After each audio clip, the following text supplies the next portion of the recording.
జిల్లా కేంద్రంలో ఉన్న టీవీఎస్ షోరూం మున్సిపల్ అధికారులు సీజ్ చేసిన విషయం తెలిసిందే. దీంతో సుమారు 300 మంది ఉద్యోగులు రోడ్డున పడ్డారని ఉద్యోగులు షోరూం ముందు ధర్నాకు దిగారు. ఈ సందర్భంగా Dharmana TVS showroom branch manager మాట్లాడుతూ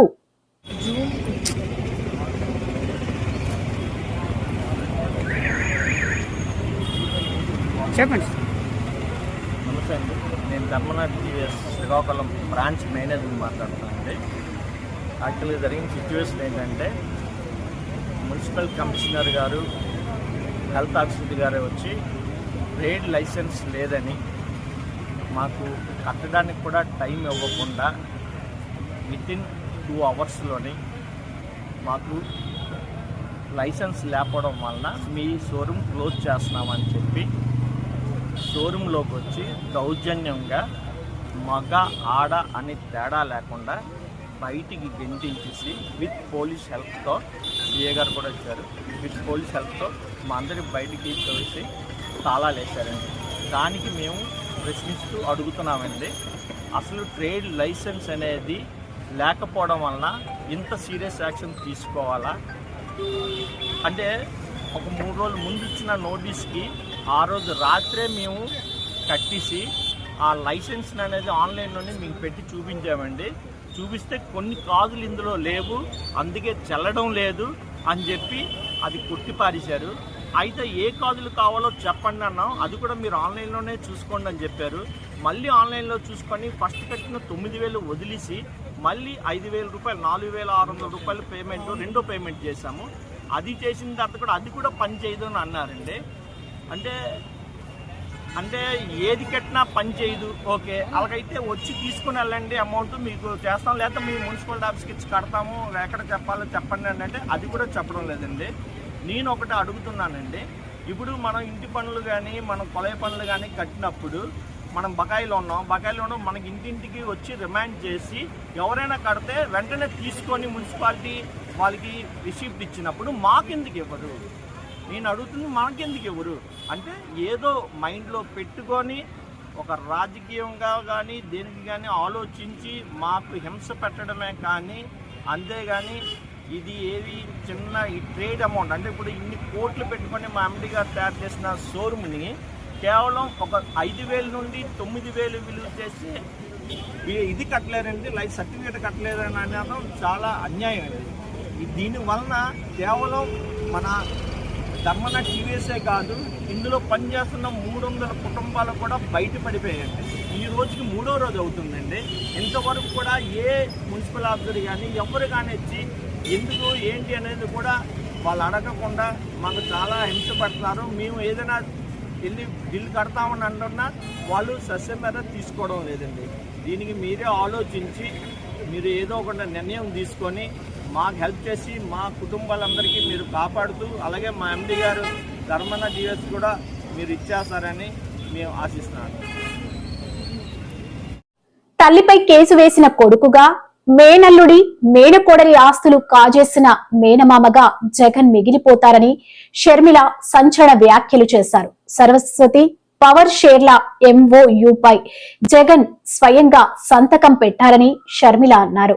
ఇప్పటి వరకు ఒక్క ఆస్తి కూడా తనకు ఆయన ఇవ్వలేదని విమర్శించారు. ఇప్పుడు అందరూ కలిసి కూర్చోండి, మాకు అభ్యంతరం లేదు. కేసీఆర్, జగన్మోహన్ రెడ్డి గారు, చంద్రబాబు గారు, పవన్ కళ్యాణ్ గారు, మోడీ గారు కూర్చొని మాకు అది 45 మీటర్స్గా దాన్ని తీర్చిదిద్దండి, అంతే. మీకు దండం పెట్టి అడుగుతున్నాం.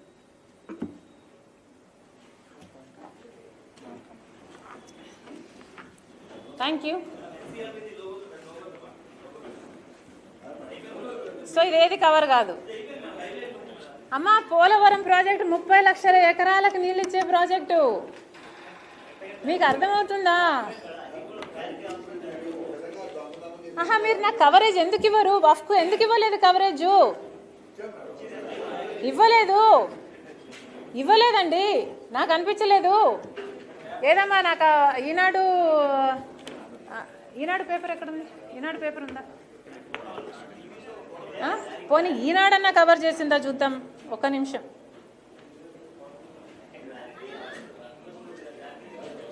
ఇది నా ఆక్రోశం అండి, వినండి. దిస్ ఇస్ నాట్ రైట్ కదా.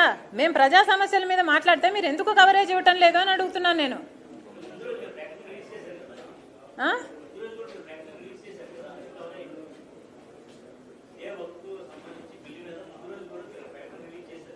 అంతేనా? జన్మలో ఒకేసారి మాట్లాడాలా వక్ఫ్ గురించి? మాట్లాడకూడదా? ఒక్క నిమిషం. ఈనాడు ఈనాడు సునీతను చంపరని గ్యారంటీ ఏంటి? ఈనాడు నిన్న దేని మీద ప్రెస్ మీట్ జరిగిందండి? జ్యోతి చూపించండి. మిగతా పేపర్లు ఏమన్నా? అరే పార్లమెంటులో అన్ని గంటల పాటు so many members are talking about the Waqf board. ఎంతమందికి అన్యాయం జరుగుతుందండి, అది కవర్ చేయరా?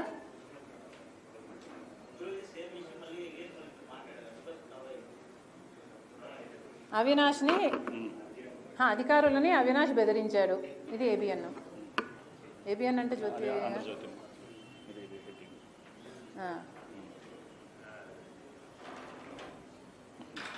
మళ్ళీ పక్కన ఇది ఆంధ్రజ్యోతి. తల్లి చెల్లి మోసం చేశారు, దాని కిందే అధికారులకు అవినాష్ బెదిరింపు. వక్ఫ్ అని ఒక్క స్పెల్లింగ్, ఒక్క వర్డ్ ఎవరైనా ఒక్కరన్నా కవర్ చేశారండి? ఇది అన్యాయం కాదా? మీరు ఆలోచించుకోండి, ఇది అన్యాయం అవునా కాదా? లేదమ్మా, ఏమో నాకు తెలియదు. I don't know what you're talking about, but నాకైతే ఈరోజు కనిపించలేదు.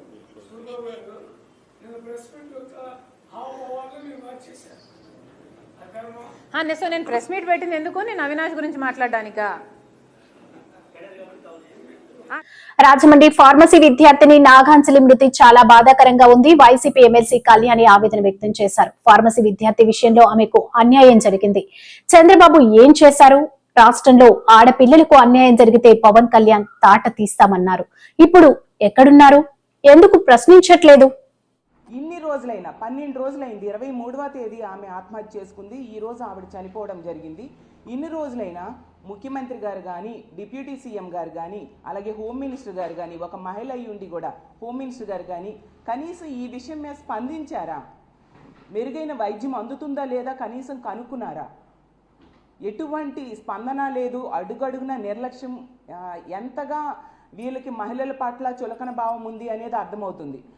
ముఖ్యమంత్రి గారు చంద్రబాబు నాయుడు గారు ఆడపిల్లలకి ఈ రాష్ట్రంలో కనుక ఎవరైనా అన్యాయం చేస్తే అదే వాళ్ళకి ఆఖరి రోజు అంటూ మాట్లాడుతూ ఉన్నారు. మరి ఈ ఫార్మసీ విద్యార్థి విషయంలో ఏం చేశారు ముఖ్యమంత్రి గారు? మీరు పక్కనే పోలవరం సందర్శించడానికి వెళ్ళారు ఈ 12 రోజుల్లో. మరి ఈ అమ్మాయిని చూడడానికి వెళ్ళడం కానీ, కుటుంబానికి ధైర్యం చెప్పడం కానీ ఎందుకు మీరు చేయలేదు? అలాగే డిప్యూటీ సీఎం గారైన పవన్ కళ్యాణ్ గారు అయితే ఆడపిల్లలకి అన్యాయం జరిగితే తాట తీస్తానని చెప్పారు. మరి పక్క జిల్లాయే కదా మీది, మీ నియోజకవర్గం. మరి రాజమండ్రిలో ఈ అమ్మాయికి ఎంత అన్యాయం జరిగితే ఆమె లెటర్లో ఎంత దారుణంగా అతను వేధించాడు అనేది అంత చక్కగా ఆమె రాసిపెట్టి చనిపోతే మరి మీరు ఎక్కడ ఆ దీపక్ తాట తీశారు? కనీసం ఆ కుటుంబానికి పరామర్శ చేయడానికైనా వెళ్ళారా మీరు? అంటే మాటలకైనా చేతలకి మీ మాటలు పనిచేయవా? అలాగే హోమ్ మినిస్టర్ గారు ఆవిడైతే ఈ కూటమి ప్రభుత్వం అధికారంలోకి వచ్చింది, ఈ రాష్ట్రంలో ఉన్న ఆడపిల్లలందరూ ప్రశాంతంగా నిద్రపోవచ్చనే స్టేట్మెంట్స్ ఇచ్చారు. అలాంటి వ్యక్తి పక్క జిల్లాయే కదా. మరి ఈమె ఈ సూసైడ్ చేసుకొని 12 రోజులైంది, హాస్పిటల్లో వైద్యం అందుతుంది. కనీసం దీని మీద వెళ్ళి ఆ కుటుంబానికి పరామర్శించడం, ఆ అమ్మాయికి మెరుగైన వైద్యం కోసం ఎటువంటి ఆదేశాలు ఇవ్వడమైనా మీరు చేశారా? అసలు ఈ రాష్ట్రంలో ఆడపిల్లలు ఈ కూటమి ప్రభుత్వం అధికారంలోకి వచ్చే ప్రశాంతంగా నిద్రపోతున్నారా అని నేను అడుగుతూ ఉన్నాను. ఎంత దారుణమా? ఎంతసేపు ఈ కూటమి ప్రభుత్వంలో ముఖ్యమంత్రి గారికైనా, డిప్యూటీ సీఎం గారికైనా, మంత్రులకైనా, ఎమ్మెల్యేలకైనా కామెడీ స్కిట్స్ చూసి నవ్వడం, ఎంజాయ్ చేయడం మీద ఉండే శ్రద్ధ ఇలా ఆడపిల్లల మీద అఘాయిత్యాలు జరుగుతుంటే వాళ్ళకి రక్షించాలి అనే దాని మీద లేని పరిస్థితి క్లియర్గా అర్థమవుతుంది. ఎందుకంటే ఈ కూటమి ప్రభుత్వం అధికారంలోకి వచ్చాక పోలీసుల్ని మహిళల రక్షణ కోసం, ప్రజల రక్షణ కోసం ఉపయోగించట్లేదు. ఎంతసేపు రెడ్ బుక్ రాజ్యాంగం అమలు ఏ విధంగా చేయాలి, ఎలా అపోజిషన్ పార్టీ లీడర్స్ మీద కక్ష సాధింపుకి ఉపయోగించాలి అన్న దాని మీదే దృష్టి పెడుతున్నారు తప్ప ఆడపిల్లల్ని రక్షించడం మీద దృష్టి పెట్టట్లేదు. అందువల్ల ఇలాంటి పనులు చేసే దుర్మార్గులు రోజు రోజుకి భయం లేకుండా పోతుంది. మేము ఎలాంటి దారుణాలు చేసినా, ఆడపిల్లల మీద ఎటువంటి అఘాయిత్యాలు చేసినా మాకు శిక్షలు పడవు ఈ కూటమి ప్రభుత్వంలో అన్న ధైర్యంతో రోజు రోజుకి బరి తెగించి ఇలాంటి సంఘటనలు చేస్తూ ఉండే పరిస్థితి మనం చూస్తూ ఉన్నాం. అలాగే మొన్న విశాఖపట్నంలో తల్లి కూతుర్ల మీద దాడి. మంత్రి నారా లోకేష్ అధికార గర్వంతో పిచ్చి ప్రేలాపనలు చేస్తున్నారని మాజీ మంత్రి అంబటి రాంబాబు తీవ్ర స్థాయిలో మండిపడ్డారు. మీడియాతో మాట్లాడుతూ వాపును చూసి తన బల్పుగా నారా లోకేష్ భ్రమపడుతున్నాడని ఆగ్రహం వ్యక్తం చేశారు. ప్లాంట్స్ ఓపెనింగ్ సందర్భంగా జరిగినటువంటి బహిరంగ సభలోను, అదేవిధంగా ఇవాళ మంగళగిరిలో పట్టాల పంపిణీ కార్యక్రమం ముందు జరిగినటువంటి పత్రికా విలేకరుల సమావేశంలోనూ తన స్థాయికి మించి అంటం కంటే కళ్ళు నెత్తికెక్కి అధికార బలం నిజంగా బలం అనుకొని, వాపును బలం అనుకొని ఒళ్ళు బలిసి ఇష్టం వచ్చినట్టుగా మాట్లాడేటటువంటి ప్రయత్నం చేస్తున్నాడు. అయ్యా నారా చంద్రబాబు నాయుడు గారి కుమారులు లోకేష్ గారు, వాట్ ఈజ్ యువర్ స్థాయి? మీ స్థాయి ఏంటో ఒకసారి తెలుసుకోండి. మీరు అడ్డదారిలో కౌన్సిల్కి వచ్చారు, మంత్రి అయ్యారు, పంచాయతీరాజ్ శాఖను డీల్ చేశారు. ఎంత అపాస్పాలైందో మంత్రివర్గం, ప్రభుత్వం అందరికీ గుర్తుండే ఉంటుంది. ఆ మంత్రిగా ఉన్నప్పుడే మంగళగిరిలో పోటీ చేశారు, ఘోరంగా ఓడిపోయారు. ఘోరంగా ఓడిపోవటమే కాదు, అసలు తెలుగుదేశం అంత భయంకరంగా ఓడిపోవడానికి నారా లోకేష్ గారు కూడా ఒక కారకులు అనేటువంటి మంచి పేరు తెచ్చుకున్నారు. మళ్ళా తర్వాత మొన్న అప్పుడు 23 మంది గెలిస్తే మీరు ఓడిపోయారు. మొన్న మళ్ళా మంగళగిరిలో నిలబడ్డారు, మంచి మెజార్టీతో గెలిచారు. 164 సీట్లు కూటమికి వస్తే మీరు గెలిచారు, 23 సీట్లు తెలుగుదేశంకి వస్తే మీరు ఓడిపోయారు. దాన్ని బట్టి ఒకసారి యూ క్యాలిక్యులేట్, నీ స్థాయి ఏమిటో ఒకసారి క్యాలిక్యులేట్ చేసుకోమని మనవి చేస్తున్నా. మీరు జగన్మోహన్ రెడ్డి గారి గురించి మాట్లాడతారు. జగన్మోహన్ రెడ్డి గారి గురించి మాట్లాడటమే కాదు, ఇష్టం వచ్చినట్టుగా అన్ని పచ్చి అబద్ధాలు. మీ నాన్నకు మించిన వాడు అయిపోయావు ఆయన నువ్వు అబద్ధాలు చెప్పడంలో, నాకు అర్థం కాల. ఈ CBG, Reliance CBG compressed biogas ప్లాంట్లు ఏర్పాటు చేశారు. ఎవరు తీసుకొచ్చారు దీన్ని? మీరే తీసుకొచ్చారా? మీరు తీసుకురాలా. 2024 ఫిబ్రవరి 14న రాష్ట్ర ప్రభుత్వం, అప్పుడున్న రాష్ట్ర ప్రభుత్వం అగ్రిమెంట్ అయింది. ఈ ప్లాంట్లు ఇక్కడ తీసుకొచ్చి మొదటి దశలో 8 ప్లాంట్లను ప్రారంభించాలనే ఉద్దేశంతో అప్పుడే దీనికి అంకురార్పణ జరిగింది. ఇవాళ నేనే తీసుకొచ్చాను అని కథలు చెప్పేటటువంటి ప్రయత్నం చేస్తున్నారు. ఎందుకు ఇంత పచ్చి అబద్ధాలు అని అడుగుతా ఉన్నా. Government is a continuous process. ఆ మాట చెప్పొచ్చు కదా. జగన్మోహన్ రెడ్డి గారి టైంలో వచ్చినాయి, ఇప్పుడు మేము వచ్చేటప్పటికి ప్రారంభోత్సవం లేకపోతే ఇక్కడ శంకుస్థాపన చేస్తున్నాం. మంగళగిరి ప్రజలను గుండెల్లో పెట్టుకుని పనిచేస్తానని మంత్రి నారా లోకేష్ అన్నారు. నియోజకవర్గ ప్రజల కోసం దాదాపు 26 సంక్షేమ అభివృద్ధి కార్యక్రమాలు అమలు చేస్తామని తెలిపారు. మన ఇల్లు మన లోకేష్ కార్యక్రమంలో భాగంగా మంగళగిరిలో పేదలకు ఇల్లు పట్టాలు అందజేసిన అనంతరం ఆయన మాట్లాడారు. నేను వచ్చిన 20 రోజులకి ఎన్నికలు అయిపోయినాయి. 5300 ఓట్లతో ఆనాడు నేను ఓడిపోయిన రోజు బాధ కలిగింది. రెండో రోజు నుంచి ఆ బాధ, ఆవేదన నాలో కసి పెంచింది. ఇంకా కష్టపడాలి, మంగళగిరి ప్రజల మనసు గెలుచుకోవాలి, ఏ మెజారిటీ అయితే ఓడిపోయినో దాని పక్కన ఒక 0 పెట్టుకుని గెలవాలి అనే లక్ష్యంతో ఓడిపోయిన మరుసటి రోజు నుంచి నేను మీకోసం పనిచేశా. తెలుగుదేశం పార్టీ నాయకత్వంతో దాదాపు 26 సంక్షేమ అభివృద్ధి కార్యక్రమాలు మంగళగిరి ప్రజల కోసం మేము చేస్తాం జరిగింది. మీకు ఆరోగ్యం బాగాలేకపోతే ఎన్టీఆర్ సంజీవిని పేరుతో మంగళగిరిలో ఒక క్లినిక్, తాడేపల్లిలో క్లినిక్, దుగ్గిరాలకు ఒక మొబైల్ క్లినిక్ పెట్టి ఉచితంగా చికిత్స కాదు మందులు కూడా ఈరోజు కూడా మేము ఇస్తున్నాం. ఎక్కడన్నా నీటి సమస్య ఉంటే వాటర్ ట్యాంకర్లు పెట్టి నీళ్లు తోలాం. పిల్లలకి బాగా చదువుకున్నారు, ఉద్యోగాలు ఉపాధి కావాలంటే వాళ్ళకి స్కిల్ డెవలప్మెంట్ కూడా ఆనాడు మేము చేశాం. ఇంకా ఇంట్లో పెళ్లి జరిగితే నేను రాలేకపోతే స్వయంగా బట్టలు కూడా పెడతాం జరిగింది. నిరుపేద కుటుంబాలు సొంత కాలుపై నిలబడాలన్న ఆలోచనతో తోపుడు బండ్లు ఇచ్చాం. మహిళలకి ఆర్థిక స్వాతంత్రం రావాలని కుట్టు మెషినే కాదు ట్రైనింగ్ మరి ఇచ్చి కుట్టు మెషిన్ అందజేసి ఈరోజు వాళ్ళ పని కూడా మేము కల్పిస్తున్నాం. కోవిడ్ వస్తే ప్రభుత్వం అని మర్చిపోయింది, కానీ ఆనాడు నేను మర్చిపోలేదు. ఆక్సిజన్ కానీ మందులు కానీ అమెరికా డాక్టర్ల ద్వారా ఆన్లైన్లో చికిత్స కూడా అందజేశాం. అవసరమైన మందులు ఇచ్చాం. ఇట్లా 26 సంక్షేమ అభివృద్ధి కార్యక్రమాలు మంగళగిరి ప్రజలకి నేను చేశాను. అది మీరు చూసి మొన్న జరిగిన ఎన్నికల్లో అందరికీ దిమ్మ తిరిగే విధంగా 91,000 మెజార్టీ నన్ను గెలిపించి మీరు నన్ను శాసనసభకు పంపించారు. 2024 ఎన్నికల్లో నేను ఒక కార్యక్రమం రచ్చబండ కార్యక్రమం పెట్టుకుని మీ దగ్గరకు వచ్చా. అక్కడ పార్టీ జెండాలు లేవు, బ్యాక్ డ్రాప్ లేవు. సరదా కూర్చుని నేను చెప్పాల్సిన 10 నిమిషాలు చెప్పి మీ సమస్యలు తెలుసుకుని ఆనాడు స్పష్టమైన హామీ ఇచ్చా. దాంట్లో భాగంగా మీరందరూ నన్ను కోరారు. 2.5 దశాబ్దాల నుంచి ఇది ఒక కళ, మాకు ఇంటి పట్టాలు మాకు కావాలి, మీరు ఏం చేస్తారో మాకు తెలియదు, ఆ పట్టాలు మటుకు మాకు ఇప్పించండి అని మీరు చెప్పారు. అది ఇప్పుడు కూడా నా బాగా గుర్తు. ఆనాడు మీకు చెప్పా 3 విడతలుగా ఈ కార్యక్రమం జరుగుతుంది. కొంతమంది సులభంగా చేసాక ఉంటుంది, అది ప్రభుత్వ నిర్ణయం మేరకు నడుస్తుంది, అది మొదటి విడతలో జరుగుతుందని చెప్పా. రెండవది ఎండోమెంట్ భూములు, ఇంకో పక్కన రైల్వే భూములది ఇంకొంచెం సమయం పడుతుందని చెప్పా. అతి కష్టమైన పని ఈ కాలువ పైన ఉన్న ఇల్లు కానివ్వండి, అటవీ భూమిలో ఉన్న ఇల్లు, అది అందరితో మాట్లాడాలి, 2-3 సంవత్సరాలు పడుతుంది, బట్ నేను చేసి తీరుతానని ఆనాడు హామీ ఇచ్చా. కరెక్ట్గా 10 నెలలు అయింది ప్రజా ప్రభుత్వం ఏర్పడి. 10 నెలల్లో మొత్తం ఎన్యూమరేషన్ చేశాం, ఇంటికి కొలతలు తీశారు.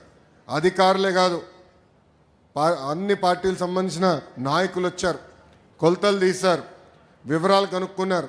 ఆ వివరాలు తెలుసుకున్న తర్వాత నేనే స్వయంగా రెవెన్యూ మంత్రి అనగాని సత్యప్రసాద్ గారితో, గౌరవ ముఖ్యమంత్రి ఏపీ సచివాలయంలో అగ్ని ప్రమాదం జరిగింది. 2 బ్లాక్ లో బ్యాటరీలు ఉంచే ప్రాంతంలో ఈ ఘటన జరిగింది. ప్రమాదాన్ని గుర్తించిన వెంటనే ఎస్పీఎఫ్ సిబ్బంది వెంటనే అగ్నిమాపక సిబ్బందికి సమాచారం ఇచ్చారు. వారు ఘటనా స్థలికి చేరుకుని మంటలను అదుపులోకి తీసుకొచ్చారు. ఈ ఘటనపై హోంమంత్రి అనిత ఆరా తీశారు.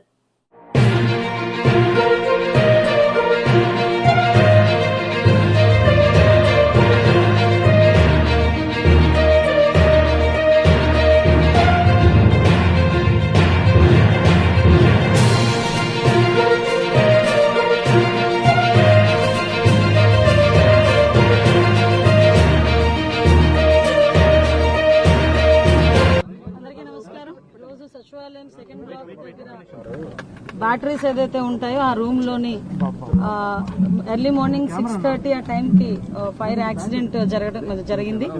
ఆ ఫైర్ ఏదైతే స్మోక్ మా ఎస్పీఎఫ్ డిపార్ట్మెంట్ వాళ్ళు స్మోక్ చూసి ఇమీడియట్ గా వాళ్ళు కొంతమంది ఎస్పీఎఫ్ స్టాఫ్ ఇక్కడికి వచ్చి ఆ ఫైర్ కంట్రోల్ చేయడానికి ప్రయత్నం చేస్తూనే ఇమీడియట్ గా ఫైర్ డిపార్ట్మెంట్ వాళ్ళకి చెప్పడం, with in 3 minutes fire department వాళ్ళు కూడా ఇక్కడికి రావటం. వాళ్ళు వచ్చిన తర్వాత విత్ ఇన్ 5 minutes లో ఓవరాల్ గా చెప్పాలంటే ఒక 8 to 10 minutes మధ్యలో ఫైర్ అంతటిని కూడా కంట్రోల్ చేయడం జరిగింది. ఫర్దర్ గా విత్ ఇన్ 5 minutes లో ఓవరాల్ గా చెప్పాలంటే ఒక 8 to 10 minutes మధ్యలో ఫైర్ అంతటిని కూడా కంట్రోల్ చేయడం జరిగింది. ఫర్దర్ గా పెద్ద ప్రమాదమే తప్పింది అని అనుకోవాలి. ఎందుకంటే అక్కడ నుంచి కొంత స్మోక్ కూడా పైన ఉన్న ఫ్లోర్ లోకి కూడా వెళ్ళటం, అక్కడ కొన్ని ఏసీలు పాట్ అవ్వడం, అదేవిధంగా బ్యాటరీలన్నీ కూడా కొంచెం ధ్వంసం అవడం కూడా జరిగినాయి. అవన్నీ కూడా ఫైర్ లో కొంచెం కాలిన దాఖలాలు కూడా కనిపిస్తున్నాయి. ఇమీడియట్ గా మొత్తం డిపార్ట్మెంట్ వాళ్ళు, జిఏడి వాళ్ళు, అదేవిధంగా సిఆర్డీఏ వాళ్ళు అందరూ కూడా ఇక్కడికి వచ్చి దాని మీద ఏం జరిగిందని ప్రిలిమినరీ రిపోర్ట్ కూడా ఈరోజు షార్ట్ సర్క్యూట్ వల్ల జరిగిందని ప్రిలిమినరీ రిపోర్ట్ కూడా ఇవ్వడం జరిగింది. అయినప్పటికీ కూడా ఇది పోలీస్ డిపార్ట్మెంట్ వాళ్ళకు కూడా అప్పచెప్పి డిపార్ట్మెంట్ వైజ్ గా కూడా దీని మీద క్లియర్ కట్ ఎంక్వైరీ చేయిస్తున్నాం. ఏదైనా ఇది యాక్సిడెంటా, ఇంటెన్షనల్ గా ఏదైనా జరిగిందా అన్న కోణంలోని కూడా దేన్ని కూడా చులకనగా తీసుకొని మనం లైట్గా తీసుకుని పక్కన పెట్టట్లా ఇమీడియట్గా దాని మీద ప్రతి ఒక్క విషయంలోని కూడా కూలంకషంగా ఎంక్వైరీ చేసి రిపోర్ట్ ఇవ్వమని కూడా చెప్తున్నాం. ఇప్పుడు ఫోరెన్సిక్ డిపార్ట్మెంట్ వాళ్ళు కూడా ఇప్పుడు వస్తున్నారు. ఫోరెన్సిక్ వాళ్ళు ఇచ్చిన రిపోర్టు, అదేవిధంగా పోలీస్ డిపార్ట్మెంట్ వాళ్ళు ఇచ్చిన రిపోర్టు బేస్ చేసుకొని దాని మీద ఫర్దర్గా చర్యలు అనేది తీసుకుంటాం. ఫర్దర్గా ఇటువంటి ప్రాబ్లం రాకుండా ఇప్పుడే మేము జేడీ వాళ్ళతో కూడా మాట్లాడడం జరిగింది. ఇమీడియట్గా ఫైర్ ఆడిట్ కూడా మేము చేస్తాం. సెక్రటేరియట్ మొత్తం కూడా ఫైర్ ఆడిట్ చేసి ఎక్కడెక్కడ మనకి ప్రికాషనరీ ఏంటేంటి ఉన్నాయి, అలారమిక్ సిస్టమ్స్ ఎక్కడ ఉన్నాయి, ఎక్కడ పనిచేస్తున్నాయి, ఎక్కడ పనిచేయట్లేదు, ఇమీడియట్గా రిపోర్ట్ కూడా మేము తెప్పించుకొని ఎక్కడ కూడా ఫర్దర్గా కూడా ఎటువంటి యాక్సిడెంట్లు జరగకుండా ఉండే బాధ్యత కూడా మేము తీసుకుంటాం.